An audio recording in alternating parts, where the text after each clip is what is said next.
Good kill, good kill. Hey, good kill.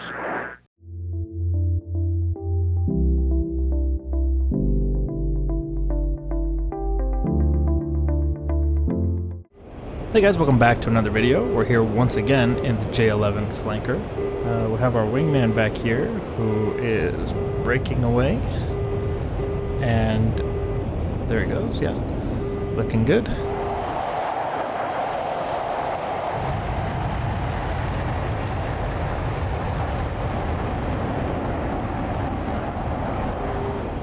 So clearly I'm enjoying the J-11s. I've always liked flankers. I think they're very fun, and I think they're even more fun when you put proper missiles on them. PL-12s, PL-15s, for example. Today we're fighting a flight of 2 Japanese F-15Js. They are armed with the AMRAAM Charlie-7, so quite a scary missile that they're carrying.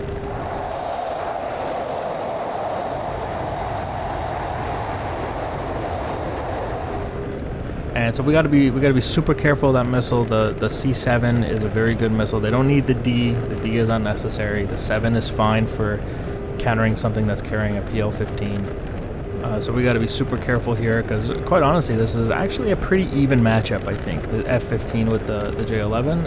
It's really F-15 versus Su-27, which, you know, they are supposed to be counterparts of each other.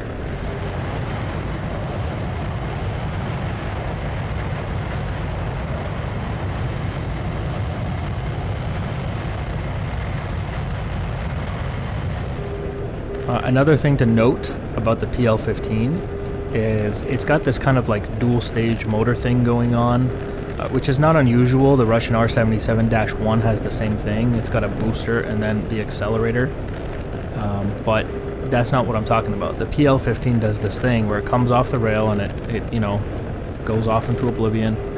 The missile runs out of fuel and you go, okay, it's like every other missile. And then down the road, as it gets closer to the target, it turns on another booster and it, you know, goes towards the target. I don't know if it does that based on separation to the bandit, or if it's just a time thing, or if it's an energy state thing for the missile. I don't know how it's making the decision when to turn on the booster, the second one, but it is. I got this guy locked. We got the PL-15 selected here, and I'm gonna give him one right now, Fox 3. See how he does with this.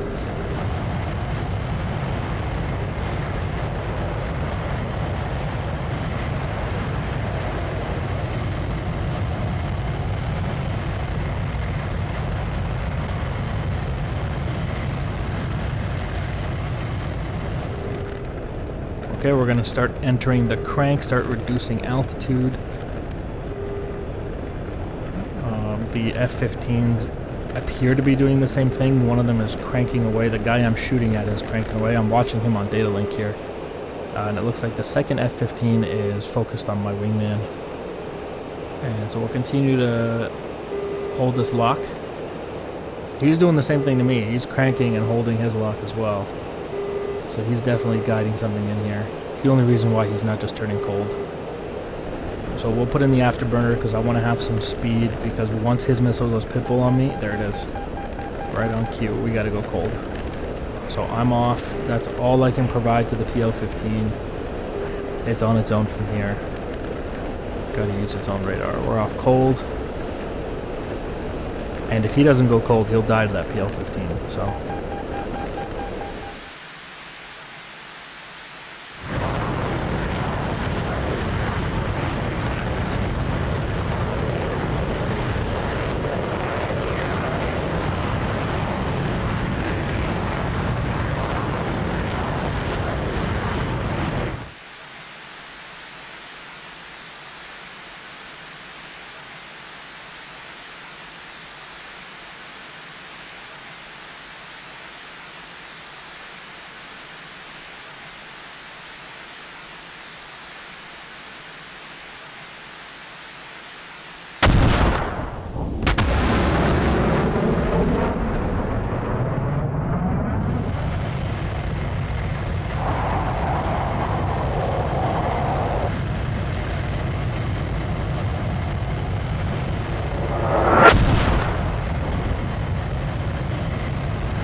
Alright, one F-15 has dropped off data link, which makes me think he held his crank for too long, and that PL-15 hit him.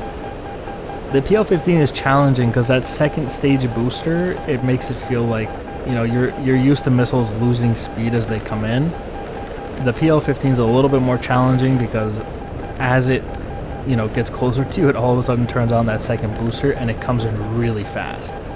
So you cannot be in the crank for a second longer than you should be, which is what I think happened to that F-15. My wingman appears to be recommitting out there somewhere. I've been cold for long enough. I'm gonna recommit, and I'm gonna be behind my wingman, so maybe we can set up kind of a grinder where he shoots and then he defends and I'll follow up behind him. It's 2v1 right now. I think we've killed that one wingman. I think that's pretty much established. Only one guy on data link now. Recommitting now.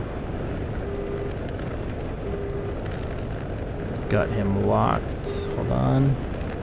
There we go. Got him locked. And he's nose hot, so Fox 3.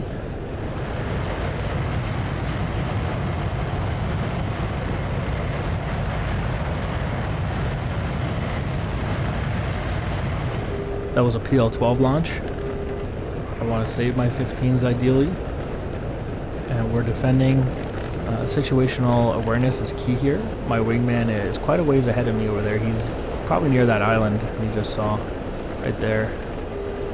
Somewhere over there. And he should be defending that missile, so... yeah, data link says he's right there.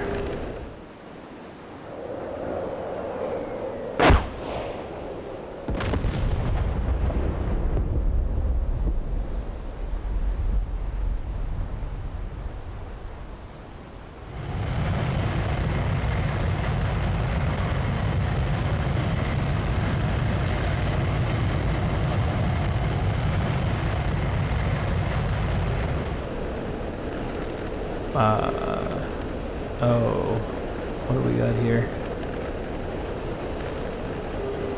Okay, that was my wingman. And there's a missile on me as well, so that F-15 is shooting at me and him. He just killed my wingman, as you saw there. So he made the mistake that the original F-15 made. He underestimated the AMRAAM Charlie-7. And so I'm off cold now. I should be okay, theoretically. I think he just shot at me to push me off, seeing that I was pushing him as well. And he's very quickly recommitted here. This F-15 is very aggressive. So I've recommitted. Fox 3, that's a PL-15, defending.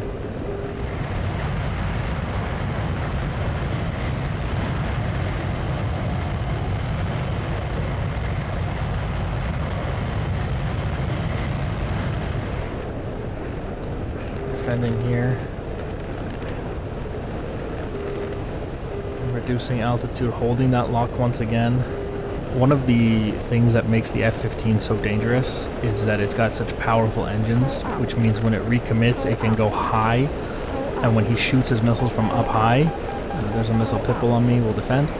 When he shoots his missiles from up high, what happens is they have more range, and also it's difficult to terrain mask because they can they go over things. So if I go behind a hill, the missile will just go over on its way down, right? So it's harder to use terrain masking. We're recommitting vertically here.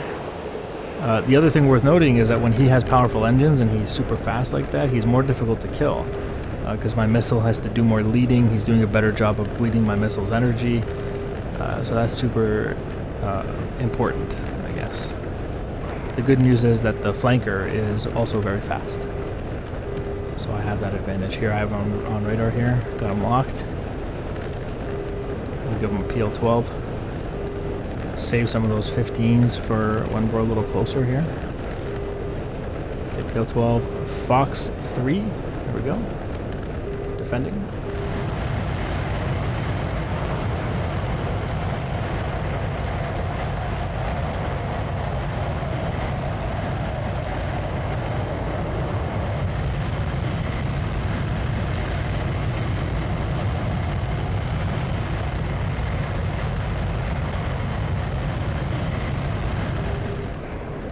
And you know, we might be in a flanker, but I don't want to underestimate the Bandit that is an F-15 at the end of the day.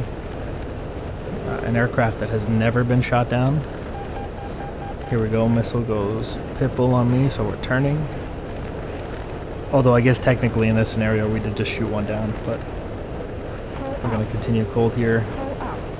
The point is, if there's any equivalent to the flanker series out there, it's going to be the F-15. So, you know, you got to treat that with respect. And he should treat the flanker with respect. You know, this whole underestimating your enemy or your bandit, very historically proven to be a bad idea, right? So you can see I'm tremendously fast here at 1,200 kilometers an hour. We're going to recommit. He's turning back around, so he survived that missile. There we go, locked. Got the 15s selected this time.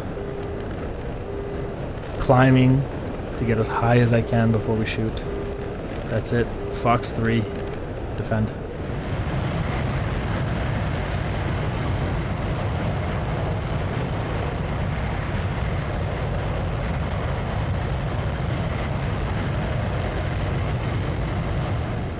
Now it's worth noting that the Chinese wanted the J-15 from the Russians, and they refused to sell it to them because when they gave them the J-11A, they told them not to copy it, and they did.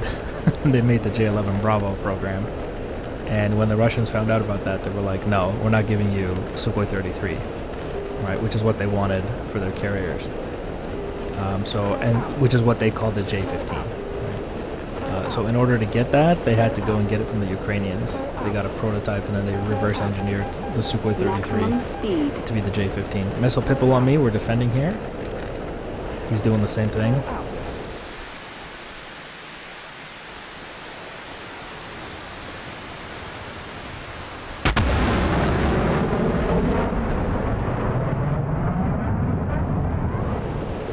I was chatting there, and I feel like that missile might have been a little bit closer than I would have liked.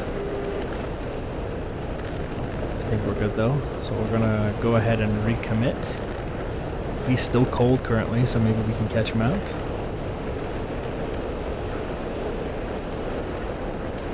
See if we can get him on radar here. No, he's turning back around as well. Got him locked. PL-15 selected, last one. Here we go. This better not let me down. Fox 3.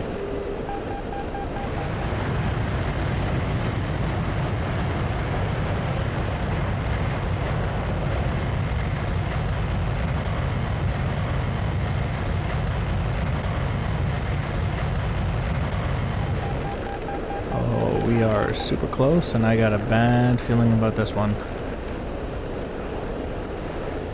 Off cold as fast as I can go. I think we can be okay. I'm super fast here. I'm reducing my... Oh!